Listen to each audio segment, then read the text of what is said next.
डेरा गाजी खान के करीब तोसा रोड पर खौफनाक हादसा, 27 अफराद जान बहक। बस और ट्रॉलर में तसादुम के नतीजे में 30 के करीब जख्मी, कई जख्मियों की हालत तशवीशनाक, इजाफे का खदशा, इमदादी कार्रवाइयां जारी। बस सियालकोट से राजनपुर जा रही थी। कराची में सुपर हाईवे टोल प्लाजा के करीब गाड़ी उलटने से 10 अफराद जख्मी हो गए।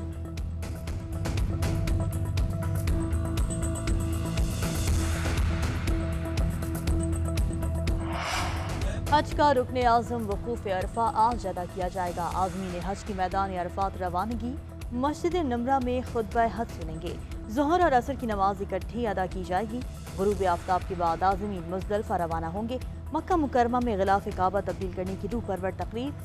670 किलोग्राम रेशम, 120 किलोग्राम सुनहरी और 100 किलोग्राम चांदी का इस्तेमाल।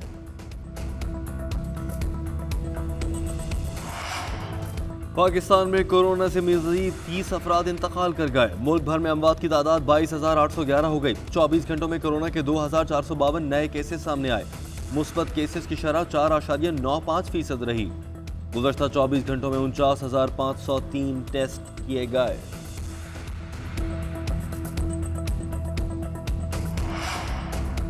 महकमा सेहत सिंध ने 10 रोज के लिए मुकम्मल लॉकडाउन की तजवीज़ दे दी। सूरत हाल पर गौर के लिए कोरोना टास्क फोर्स का इजलास आज होगा। सिंध हुकूमत ने कोरोना SOPs का नया हुक्मनामा जारी कर दिया। सयाहती मकामात पर कोरोना वैक्सीनेशन न कराने वालों का दाखिला बंद। वैक्सीनेशन न कराने वाले सयाहों की होटल बुकिंग भी न की जाए। बसों और रेलगाड़ियों में 70% नशिस्तों से ज्यादा मुसाफिरों पर पाबंदी होगी। शादी हॉल्स में मेहमानों की वैक्सीनेशन भी लाजमी करार।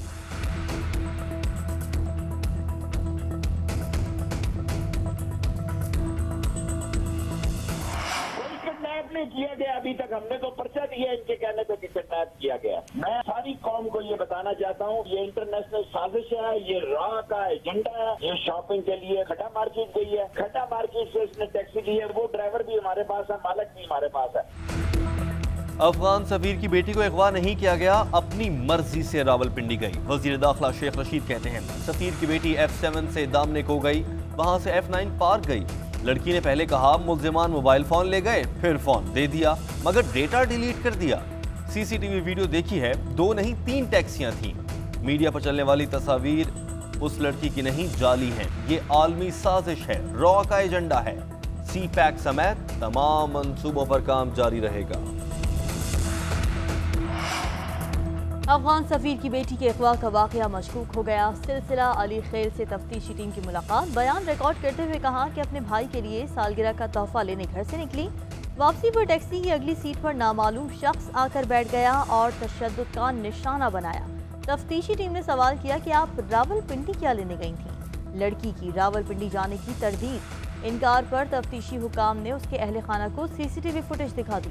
मुतासरा लड़की तफ्तीशी टीम के सवालात पर तसल्ली बख्श जवाब न दे सकी। अफगान सफीर की बेटी के मुबैना अगवा का रद्द अमल। अफगान मीडिया के मुताबिक सदर अशरफ गनी ने इस्लामाबाद से अफगान सफीर और एलची को वापस बुला लिया।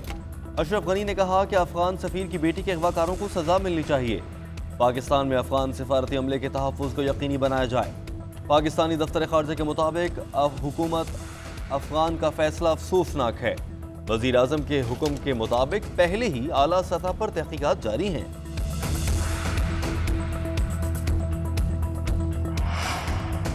भारतीय वज़ीर ख़ारिजा ने पाकिस्तान मुखालिफ साजिशों का एतराफ़ कर लिया। जयशंकर ने कहा मोदी हुकूमत ने पाकिस्तान को फैटफ ग्रे लिस्ट से निकलने नहीं दिया।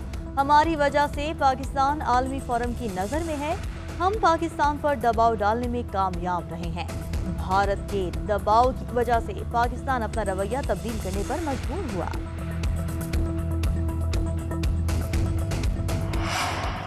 सबसे एक सवाल पूछ रहे हैं जो बाकी भी वोट डालने जा रहे हैं कि क्या जिस जमात के लिए वो वोट डाल रहे हैं, क्या उनका लीडर सच्चा और ईमानदार है या नहीं? क्या उनका ऐसा लीडर तो नहीं जो मुल्क से झूठ बोल के, बॉलीवुड की एक्टिंग करके, बीमार बन के, जैसे ही लंदन की हवा लगी, किधर से एक नवाज शरीफ गया था, उधर जाके दूसरा नवाज शरीफ नजर आ गया। नरेंद्र मोदी गलत फहमी में था। वो ये समझ रहा था कि जो भी पाकिस्तान का लीडर आएगा वो पहले अपनी कुर्सी का सोचेगा। अल्लाह का शुक्र है कि मैं एक आजाद इंसान हूँ। 1 लाख कश्मीरी शहीद हो चुका है, लेकिन वो हार नहीं माने।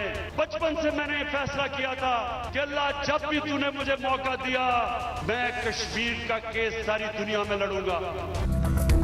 नवाज शरीफ अदाकारी करके मुल्क से फरार हुए। उन्होंने इतनी एक्टिंग की कि काबीना के कुछ अरकान रोने लगे। वज़ीर आज़म कहते हैं अदालतें आज़ाद हैं तो ये क्यों मुल्क से भागे हुए हैं। मैं आवाम के मुस्तकबिल का सोचता हूँ। बदकिस्मती से माजी में कोई काम नहीं हुआ। मुल्क को कर्जों की दलदल डुबो दिया गया। मुल्क को नाकाबिल तलाफी नुकसान पहुँचाया गया। भीख मांगने वाले की कोई इज्जत नहीं करता।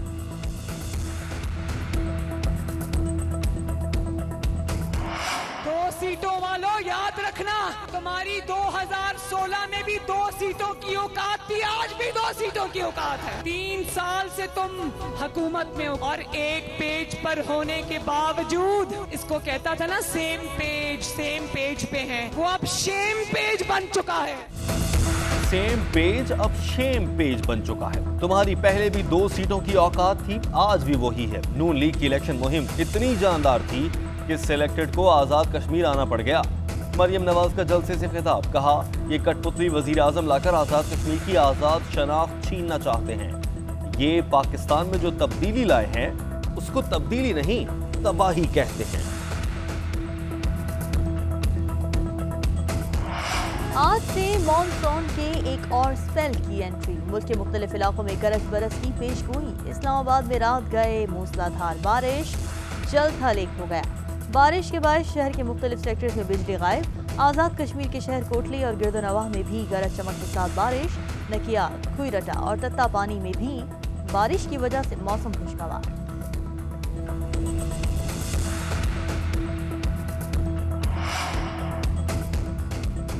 ईद कुर्बा की आमद।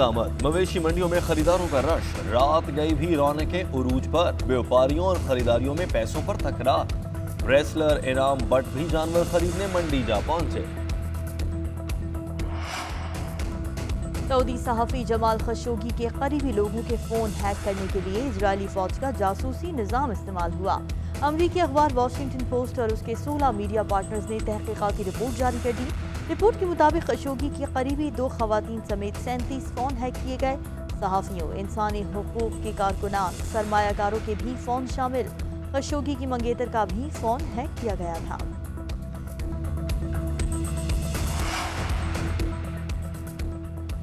यूरोप में शदीद बारिश और सैलाब से तबाही। मरने वालों की तादाद 188 तक जा पहुंची। जर्मनी सबसे ज्यादा मुतासिर, 156 हलाकतें। ऑस्ट्रिया भी मूसलाधार बारिशों की लपेट में आ गया। चीन में सैलाब से पुल गिर गया। मुंबई में बारिशें 31 अफराद की जान ले गई। हजारों अफराद की जिंदगी भर की जमा पूंजी बर्बाद हो गई।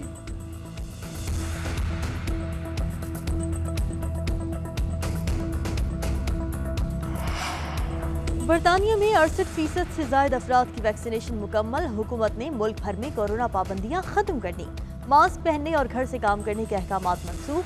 मैनचेस्टर में जश्न, नाइट क्लब्स और रेस्टोरेंट्स के बाहर रश, शानदार आतिशबाजी। माहिरीन वबाई अमराज और अपोजिशन की हुकूमती फैसले पर तनकीद।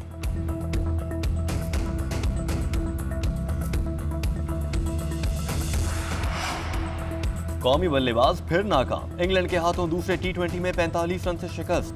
कौमी टीम 201 रन के ताकुब में 155 रन पर ढेर। रिजवान 37, बाबर आजम 22, इमाद वसीम 20 रन बनाकर नुमायां रहे। इंग्लैंड के साकिब महमूद ने 3, आदिल रशीद और मोइन अली ने 2-2 विकेटें हासिल की। सीरीज 1-1 से बराबर। फैसला कुन मैच कल खेला जाएगा।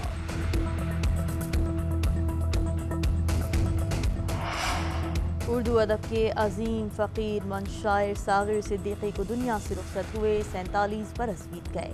उनकी शायरी ने लोगों को दीवाना बनाए रखा। आज भी उनकी गज़लें और शेर लाखों लोगों के दिलों में जिंदा और जावेद हैं।